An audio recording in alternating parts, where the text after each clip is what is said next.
She called me from 2 rooms away, not walked in. Called. Like the distance between the kitchen and my drafting table had become something she didn't feel like crossing anymore. I was finishing a rendering for a mixed-use development in the Garfield district. 3 years of my life folded into elevations and material schedules and site plans. My firm, Holloway Design, was small, but it was mine. 4 employees, good reputation, the kind of work that got written up in regional architecture journals with photos that made the buildings look like they deserved the land they sat on. She said dinner was getting cold. I said I'd be 5 minutes. She did not respond. I heard the scrape of her chair and the particular silence that follows when someone decides not to wait. Her name was Claire. We had been together for 6 years. As engaged for 2 of them. The ring had been her grandmother's, resized twice until it fit. She was a landscape architect, which is how we met. At a planning commission meeting where we disagreed professionally and then agreed over drinks that neither of us was entirely wrong. She had dark hair, she kept short, and a habit of reorganizing spaces she found herself in, moving chairs, adjusting frames on walls, centering things that were slightly off. I used to think it was charming. Lately, it felt like a verdict. His name was Daniel Marsh. He ran an interior design firm that had recently begun pulling commercial contracts in the same market we served. We had collaborated once on a hospitality project, a boutique hotel near the convention center, where his material selections and my structural decisions had to negotiate a shared floor plan. Yet he was good at his job. He knew how to make a room feel chosen, curated, like every object in it had been placed by someone who understood desire. He was also, I would come to understand, good at other things. I did not know any of that yet when I sat down to cold pasta and watched Claire eat with her phone face down on the table. She asked about the Garfield project. I told her we were close. She nodded the way people nod when they stopped listening before the sentence ended. Her fork moved in careful circles. She refilled her wine without offering mine. Later, when she thought I was asleep, I heard her in the bathroom, not crying, typing. The quick, deliberate rhythm of someone composing something they had already written in their head. I did not get up. And I lay there looking at the ceiling and counted the months since she had reached for me first. The number was larger than I wanted it to be. The first real sign came not from Claire, but from a project. We had submitted a joint proposal for a riverfront cultural center, a significant public contract, the kind that redefines a firm's trajectory. Claire's studio would handle the landscape integration. My firm would lead architecture. We had pitched together before and won. This time, after the preliminary review, I got a call from the project coordinator informing me that the committee had decided to restructure the collaboration. Interior design would now be handled by a separate partner. The coordinator named the firm, Marsh Studios. I mentioned this to Claire over coffee on a Saturday morning, and her reaction was a half-second late. She said it made sense, that they probably wanted a more cohesive interior vision. She said Marsh was well regarded. She said she thought it could still work. I watched her pour more coffee without looking at me and thought about the half-second. I did not say anything else about it. Instead, I pulled the project files that weekend and went through our original submission. Our proposal had included detailed interior programming notes, room flow diagrams, material philosophy documents, the kind of specificity that takes weeks to develop. The committee feedback that came back praised the interior vision specifically before redirecting it to another firm. I made a note and closed the folder. 2 nights later, Claire said she was meeting a colleague for dinner and a landscape architect from Portland she was consulting with on a residential project. She said it would probably run late. She kissed me on the cheek in a way that felt practiced. At 9:15, I was at my drafting table. My phone was charging on the windowsill. I was not waiting for anything. I was working on section drawings for a community health clinic in the West Side District, one of the smaller contracts we had taken while the bigger work developed. I liked those projects. The scale was human. The stakes felt honest. At 9:40, a notification came through on my laptop, a shared calendar reminder for a consultation I had completely forgotten I had set up with a vendor. The calendar was linked to Claire's account because we had set it up jointly years ago when our offices were in the same building. I went to dismiss it and saw her calendar open beside mine. She had blocked off the evening as a site visit. Marsh Studios River Project. Coordinate design intent. I looked at that for a while. Then I dismissed the reminder and went back to my section drawings. I did not confront her. I want to be specific about that, because people often assume that silence is either weakness or strategy. For me, it was neither. It was clarity. I had learned through years of designing buildings that you do not tear down a wall before you understand what it is holding up. You do not act before you know what you are actually looking at. So I looked. The next week, I had lunch with Marcus Webb, a contractor I had worked with on 3 projects over the past 5 years. He was careful and honest and had no reason to perform either quality for me. And we met at a diner near the riverfront site. He ordered black coffee and a turkey sandwich and told me, without being asked, that he had heard Marsh Studios was in conversation with the committee again on a second contract extension. I asked how he heard that. He said one of the committee members had mentioned it at a planning meeting. He said it came up in the context of design integration and how well the collaboration was going. I asked if he knew who was facilitating. He looked at me over his coffee cup with the steady expression of a man who had seen things in construction sites he chose not to talk about, and he said he thought I probably already knew. I told him I appreciated it. He said he figured I would handle it the way I handled things. I did not ask what he meant by that. I already knew. And the calendar entries continued, twice a week, sometimes 3 times, always labeled with project names and professional language, always in the evenings. I began working later, not to catch her, but because the clinic project had expanded. The client had added 2 wings and a rooftop garden, and suddenly the drawings required more hours than the day contained. I was there when she came home. I noticed the time. I noticed the particular energy of someone who has been somewhere that required effort, not the exhaustion of work, but the controlled decompression of someone managing 2 lives. She was getting better at it. I was getting quieter. One evening, she asked if something was wrong. She said I seemed far away. She said she felt like she couldn't reach me lately.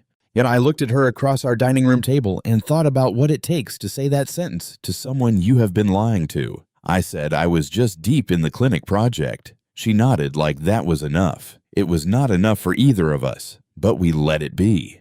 The document that confirmed everything was not dramatic. It was a shared cloud folder. The same system we use to collaborate on joint projects. I went in looking for a site survey from 18 months ago that I needed to reference for a zoning variance. I found it. I also found a folder I had never created, labeled with initials I recognized because they were not mine. Inside were drawings, not architectural drawings, spatial studies, the kind you make when you are figuring out how 2 things fit together. There were photographs of rooms I had never been in, as material samples photographed against surfaces I did not recognize. A long email thread with the subject line moving forward. I did not read the whole thread. I read enough. I closed the folder. I made no copies. I did not need evidence. I was not building a case. I was simply confirming what my body had understood for weeks before my mind was willing to catch up. That night, I slept in the same bed and looked at the same ceiling and decided, not with anger, but with something colder and more durable, that I was going to stop funding a life I was no longer actually living. The financial untangling was methodical. We had a joint account we used for household expenses. I had a business account for Holloway Design. There was a shared credit card that covered shared costs. Over the following 10 days, I opened a personal checking account, redirected my income deposits, and contacted my accountant to begin separating the business financials that had informally included shared costs over the years. I did not touch what was hers. I just stopped pooling what was mine. The shared credit card was the first thing she noticed. It was declined at a home goods store where she had been buying items I recognized as not being for our home. She mentioned it that evening with a tone of administrative frustration. She said there must be a glitch. I said I would look into it. I had already looked into it. I said nothing else. The inflection point did not come from Claire. It came from a Tuesday afternoon phone call I received from Ellison Group, a commercial real estate developer I had worked with twice. As they were building a new mixed-use tower and wanted to discuss design intent for the residential floors, it was a significant contract, the kind that would occupy a firm for 2 years and generate work that looked good on the exterior of buildings and on the interiors of portfolios. They mentioned they had been considering Marsh Studios for interior design coordination. I told them that was a reasonable consideration and that I was happy to discuss either a full-scope engagement or an architecture-only scope, depending on what they needed. They said they'd heard his firm had been experiencing some internal friction lately. I said I couldn't speak to that, but I could speak to our work. I sent them the clinic renderings that afternoon. Detailed, precise, human-scaled. 3 days later, they called back and said they wanted to proceed with Holloway Design as lead on full scope. I hired an interior designer I had collaborated with 2 years prior, someone whose taste was precise and whose professionalism was without drama. She started the following Monday. I did not call Marsh. I did not call Claire. I just moved. She noticed the change in my schedule before she noticed anything else. I was leaving earlier, coming home at consistent times instead of late. I was present in a way that unsettled her because it offered her nothing to organize around. She had built her other life in the spaces I left empty. When I filled them, there was nowhere for it to go. She started asking more questions. Where was I going? Who was the meeting with? Would I be home for dinner? I answered them all accurately.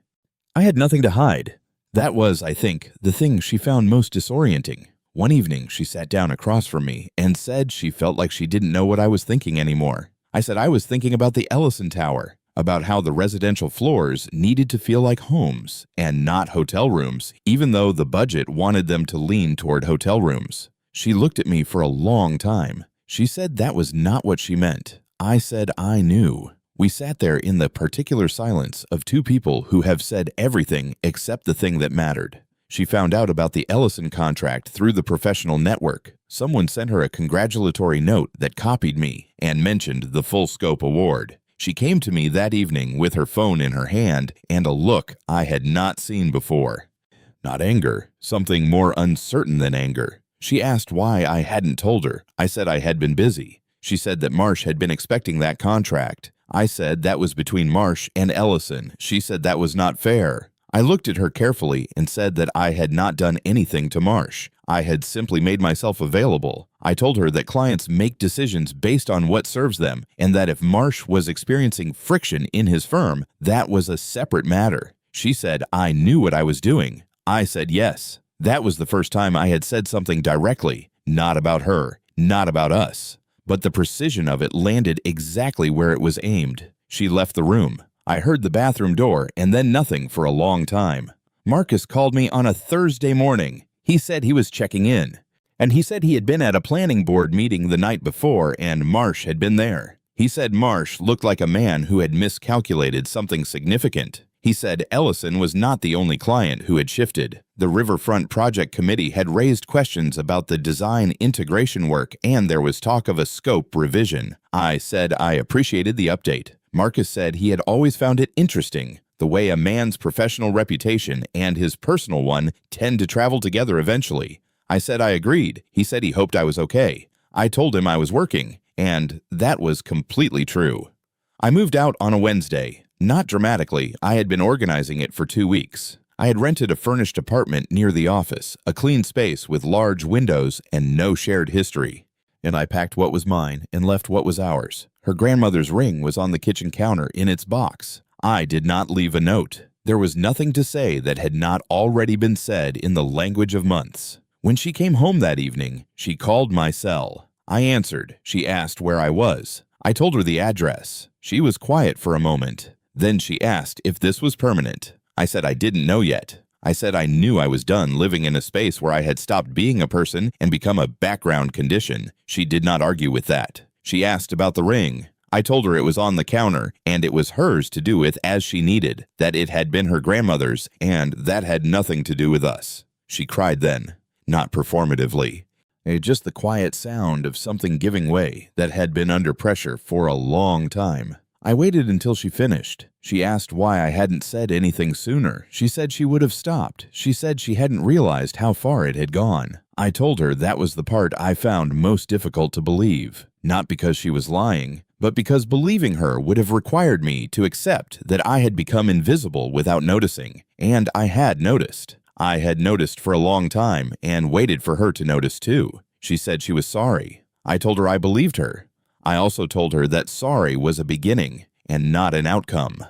The months after were quiet in the way that follows when a storm passes not dramatically, but by simply moving on. Claire and I did not have a grand confrontation. We had a series of small, As honest conversations in neutral locations, a coffee shop, a park, once over the phone while I was in my car after a site visit. She told me more than I asked to know, and I let her, because she needed to say it, and I had already decided I was not going to carry her guilt on her behalf. She told me it had started the way these things often start, with recognition. She said Marsh had seen her at a professional level she had not felt in a while. She said our work lives had overlapped so completely that she no longer knew how to be seen by me outside of blueprints and budget meetings. She said she knew that was not an excuse. I told her it was an explanation, and that those were different things, and that the explanation helped me understand without making what happened something I was obligated to forgive on a timeline. Yet she said that was a very architectural way to think about it. I said I was an architect. There was a pause that was almost a laugh. Almost. Marsh's firm contracted significantly over the following year, not because I spoke against him, I did not. But the professional world is small and honest in the way that small worlds are, and a man who operates with blurred lines between client relationships and personal ones eventually finds that the blur spreads in directions he did not intend. He lost the Riverfront project's second phase. He lost 2 residential clients. He did gain 1, a hospitality group that valued personality over precision. He seemed, from the distance I kept, to be recalibrating. I did not think about him often.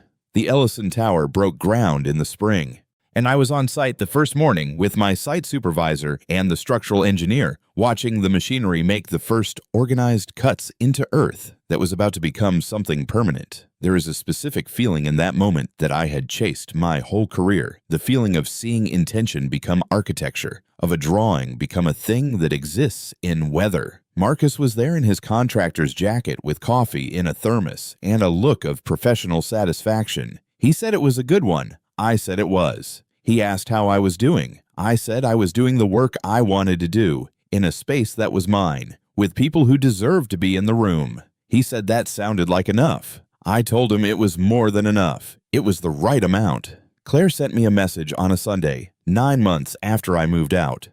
She had started her own firm, a small landscape practice operating independently from the joint venture structure we had built together.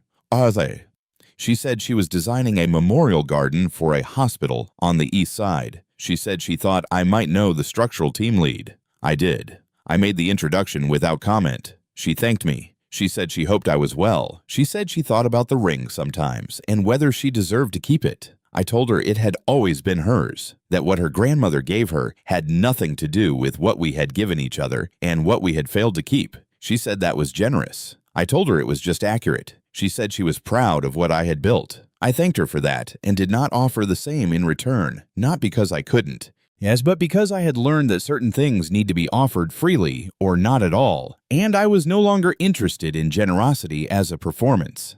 The clinic project finished in the fall. The opening was a Tuesday afternoon, the kind of overcast autumn day where the light through high windows does something generous with even simple materials. The clients had invited the neighborhood. There were children in the waiting area sitting on benches I had specified after 3 rounds of revisions to get the scale right for small bodies. There was a rooftop garden visible through clerestory glass where someone had already put a chair.